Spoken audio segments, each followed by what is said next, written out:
Bon, les amis, bonjour à tous et écoutez-moi, hein. Là, on a un événement exceptionnel annuel qui est la Coupe de France à Dijon 2024. Et en fait, sur les stades, j'ai croisé Alexandre avec des super commentaires techniques et tout. Et j'ai dit, Alexandre, j'ai besoin de toi. Viens me voir parce que, à mon avis, j'ai bien envie, tout ce que tu connais de nos athlètes, comment tu les suis, comment tu les aimes aussi, à mon avis, parce que tu peux pas faire ça si tu les aimes pas. Comment tu les aimes, j'aimerais bien que tu en fasses profiter un plus grand nombre et en même temps, ça mettra en valeur un petit peu tous nos athlètes et notamment sur nos minimes là, parce qu'en l'occurrence sur la Coupe de France minime, on va vous parler de ces petites pépites là qu'on est en train d'élever. Alexandre, mais alors raconte-moi un petit peu qui tu es déjà, toi. Alors bah moi c'est Alexandre Bourrasso, je suis licencié à l'ASCO depuis 6 saisons maintenant et effectivement on m'a peut-être déjà vu sur de nombreuses compétitions puisque ça fait maintenant presque 20 ans que je suis juge. J'ai débuté dans le milieu scolaire à l'UNSS en tant que jeune officiel et puis au fil des années j'ai continué dans cette branche et aujourd'hui je suis fier d'avoir les diplômes de starter fédéral, juge lancé régional, juge saut régional. Et depuis peu, effectivement, maintenant, je suis speaker régional aussi, donc on m'entend sur les compétitions. Et c'est un vrai plaisir de partager avec les coachs, avec les différents juges, avec le public, avec les athlètes, ces différentes échéances départementales, régionales, et du coup la préparation maintenant de cette Coupe de France à Ouais, Dijon dans quelques jours. super, enfin moi ça m'aide bien en tous les cas, je suis bien content de t'avoir. Mais comment on devient speaker fédéral, animateur fédéral? C'est quoi le parcours? Bah, en soi, c'est assez simple en soi. Il suffit d'aller sur l'organisme de formation de l'athlétisme où il y a tout un calendrier avec différents modules à passer. Alors, quand on parle de modules, c'est un petit peu vague en soi, mais chaque juge sur les compétitions a au minimum 2 modules pour s'assurer que tous les dirigeants, tous les juges et tous les entraîneurs aussi fassent preuve d'éthique sur leur compétition, puissent respecter les athlètes, leurs athlètes et aussi les athlètes entre guillemets concurrents. Et on le voit bien avec la coupe de France, avec une délégation représentante la Ligue, mais avec des athlètes qui viennent de plusieurs clubs différents. Donc tout le monde est sur ce même pied d'égalité-là au niveau des modules. Et puis après, il y a des modules de spécialisation. Donc en l'occurrence, pour animer, on a différents examens à passer, des examens écrits, des examens pratiques. Voilà, en fait, Euh, des- on n'est pas speaker par hasard, quoi. Il y a tout un parcours de formation, il y a des compétences à acquérir, et au fur et à mesure, ça doit être validé au fur et à mesure de la pratique, validé par les pairs. Donc voilà, ben, je suis bien content de t'avoir. Et tu m'as filé une liste, en fait, une liste de ces petites pépites-là où tu as envie de nous en dire un mot. Donc moi, je te propose qu'on commence par Lily Rose Caranta. Qu'est-ce que tu peux nous en dire d'elle? Alors, Lily Rose sera engagée sur le 80 mètres et sur la longueur. La sociétaire de la SPTT Nice Côte d'Azur a un excellent bilan sur la saison avec un très joli 10 secondes 07 sur le 80 mètres, ce qui représente quand même 42 points sur la table minime, sur un maximum de 50. Donc, on est vraiment sur du haut niveau. Cette performance-là, elle l'a réalisée lors des régionaux à Tourette, chez nous. Preuve de sa forme, elle a réalisé également 10 secondes 13 à Redon lors de la finale des Pointes d'Or il y a quelques jours et 10 secondes 08 lors des championnats départementaux des Alpes-Maritimes sur la piste Charles Hermann à Nice. Et elle sera aussi engagée sur l'épreuve de longueur avec un bon bilan sur la discipline cette saison. Elle a fait sa meilleure marque à 5,64 m cette saison à Redon, encore une fois, lors de la finale nationale des pointes, avec un vent qui était un petit peu trop favorable néanmoins, ce qui ne permet pas d'homologuer sa performance, on va dire, de façon claire, un nouveau record personnel, comme on peut le dire sur les compétitions.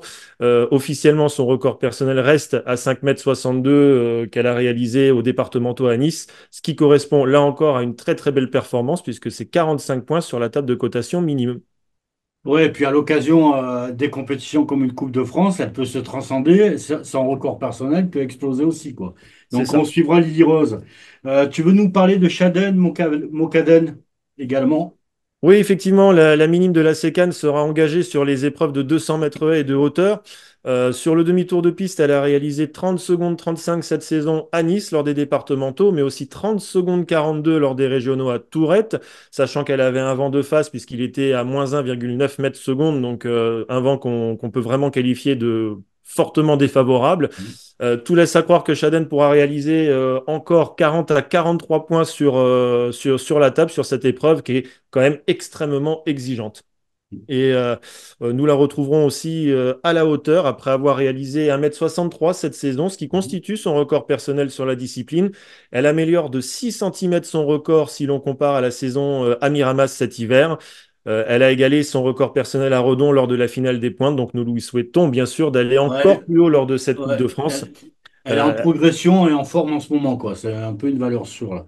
Exactement. Et donc, on va essayer de tout faire pour essayer de passer 1,65 m, ce qui lui permettrait de rajouter un point supplémentaire à la Ligue. Et on sait que sur la Coupe de France, chaque point est important. Donc, si elle peut essayer d'aller chercher ce 1,65 m pour aller chercher ce point supplémentaire, bien sûr, on l'y aidera.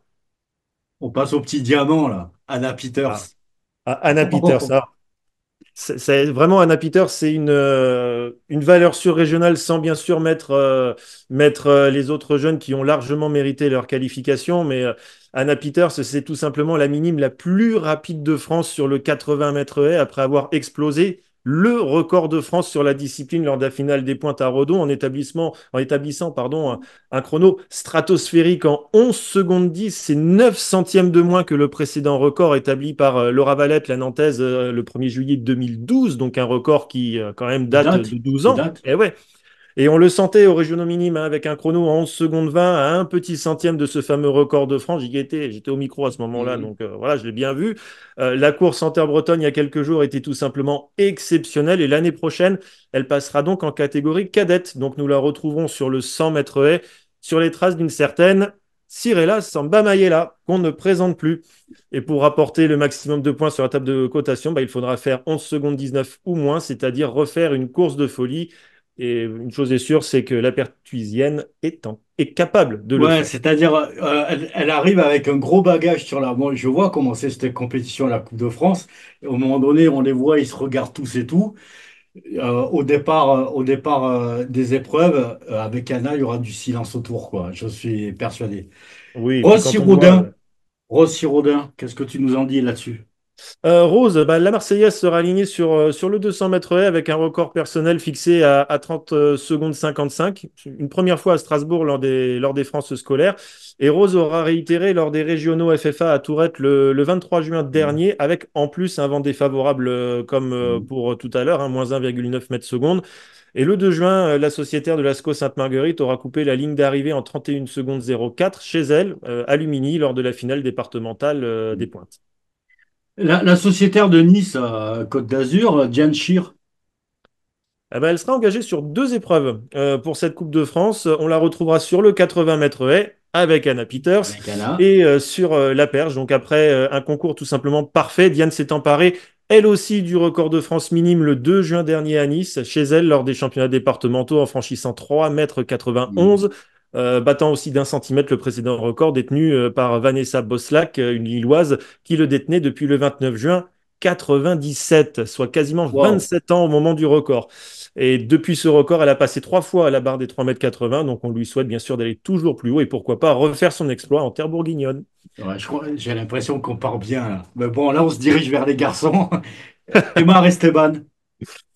On retrouvera ce jeune garçon sur le 200 mètres haies et au poids. Alors, le sociétaire du Toulon Métropole Athlétisme sera sur le demi-tour de piste après avoir fait son meilleur chrono en 27 secondes 14 lors des régionaux. Esteban améliore à chaque course. C'est aussi simple que ça. Son meilleur chrono cette saison, après 28 secondes à Dreux le 25 mai, il a fait 27 secondes 56 à Draguignan au départemental varois et 27 secondes 14 donc lors des régionaux à Tourette, qui est quasiment une seconde de retiré au chrono en l'espace d'un mois. C'est donc une excellente évolution qui sera donc à surveiller à Dijon pour cette Coupe de France. Rabat Belhansem.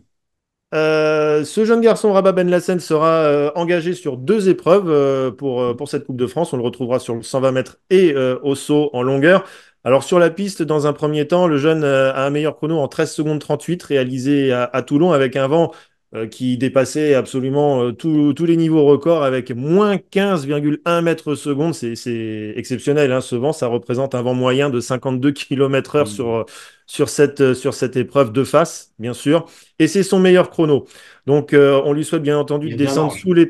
Pardon? Ça veut dire qu'il a de la marge, pardon. Voilà, c'est ça. Donc, on Mm. lui souhaite bien sûr de descendre sous les 13 secondes 78 pour aller chercher les 40 points avec, on l'espère, un vent qui, cette fois, sera de son côté et ce qui lui permettrait d'avoir enfin un record personnel homologué. Paolo Cirial. Le Toulonnais prendra le départ du 100 mètres haies dans cette compétition après avoir réalisé un joli 13 secondes 73 cette saison. C'était tout simplement un redon pour la finale des pointes.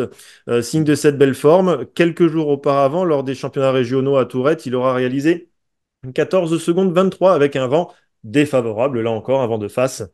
Un signe qui trompe pas, il a débuté sa saison en réalisant 15 secondes 24. Mm. C'est quasiment donc une seconde et demie en moins en quelques mois. Marius signe donc l'une des plus belles évolutions régionales sur cette épreuve. Nicolini Alexandre.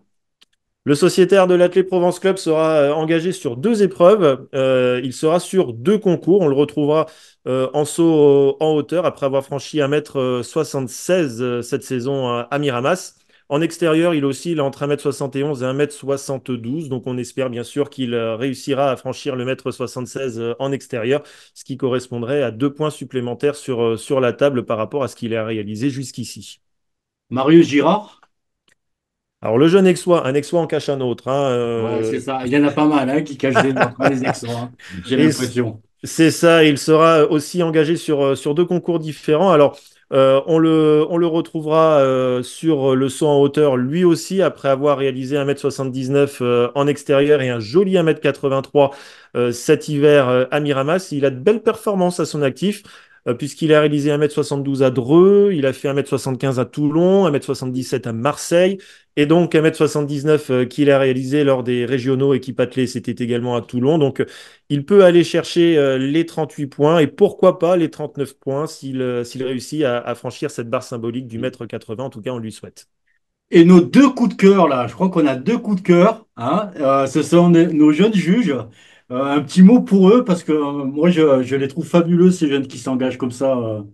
Eh Et oui, toi, bah, t'en eh penses oui. quoi, toi? Toi aussi, enfin, j'imagine. Alors, je vais être le plus honnête possible, étant donné Vas-y. que je suis référent jeune juge au niveau de la Ligue. Je vais essayer d'être le plus transparent, le plus honnête possible et le moins, comment dire, enfin, Partial. voilà, le mieux possible, on va dire. Je voulais mettre en avant effectivement ces deux jeunes juges. Alors, déjà, Timon Roubaud, hein, qui fait partie des jeunes juges de la Ligue et qui a obtenu cette saison la plus haute distinction nationale après avoir réussi les examens écrits et pratiques de jeune juge fédéral. Alors, il n'y est pas arrivé seul, il y est arrivé grâce au groupe de formateurs de jeunes juges, hein, qui est donc composé de Nadine Pellissier-Vanham, Didier Vanham, Laurence Partoux et donc moi-même. Et puis, nous, on le met en pratique au niveau régional, mais il faut aussi s'appuyer sur les référents départementaux. Et on a la chance d'avoir des référents dans tous les départements de la Ligue qui œuvrent tout au long de la saison. Donc cette année, on a réussi à avoir Lizard Mangol pour le BC Lille-sur-Sorgue, Swan Penaud pour l'Athlé Provence Club et donc Timon Roubaud pour l'ASCO Sainte-Marguerite Marseille qui ont donc réussi leurs examens écrits et pratiques. Et on en a un quatrième également, Camille Plandoufo, que de l'Union Sport Apte, qui a bénéficié d'une passerelle. C'est un accord qui reconnaît les diplômes dans le milieu scolaire au niveau fédéral. Donc, il a eu son diplôme de jeune juge national dans sa fédération scolaire. Et donc, on a fait les démarches auprès de la Fédération française d'athlétisme. Et aujourd'hui, on est fiers d'avoir Camille Plandou Fauque, également diplômé jeune juge national. Et pour respecter une certaine parité, hein, un jeune juge garçon et un jeune juge fille et une jeune juge fille pardon, pour accompagner cette délégation d'athlètes à Dijon, eh bien, nous aurons Luna Galis du Nice Côte d'Azur Athlétisme qui a réussi son écrit également cette saison. Elle n'a pas passé sa pratique encore, mais elle la passera la saison prochaine. Une chose est sûre, c'est qu'avec tous les référents et tous les coachs qu'il y a au Nice Côte d'Azur Athlétisme, elle réussira, je pense, haut la main la pratique la saison prochaine. Donc Luna est une future jeune juge fédérale à en devenir, ça c'est certain. Bon, ben super. Écoute, on a fini la liste. En tous les cas, elle est loin d'être exhaustive Oui. parce que dans cette liste-là, il y a plus de 40, une cinquantaine de jeunes qui sont au départ. On va pas les faire tous en même temps, mais on n'oubliera personne. Moi, je vous garantis que on part à partir de vendredi matin, on revient dimanche dans la nuit. On va couvrir tous les événements qui vont se passer pendant ce week-end-là. Malheureusement, bah, tu fais pas le voyage. On s'est pris peut-être sûrement un peu trop tard, mais je suis persuadé que tu vas continuer à nous suivre. Si j'ai une bonne connexion Internet, eh ben, on pourra faire quelques commentaires également. Si on veut, ben, on verra comment on vous refera un débrief derrière, après lundi ou mardi, surtout la compétition, une fois qu'on aura un petit peu plus de recul. Merci, un grand merci à toi, Alexandre. C'est une vraie plus-value de t'avoir dans nos bagages là. Et je te dis à très très vite et profitez, hein, allez sur la chaîne YouTube de la Ligue, abonnez-vous et vous raterez rien. Merci, Alexandre. À très vite. Merci Yves et bon courage à tous les jeunes.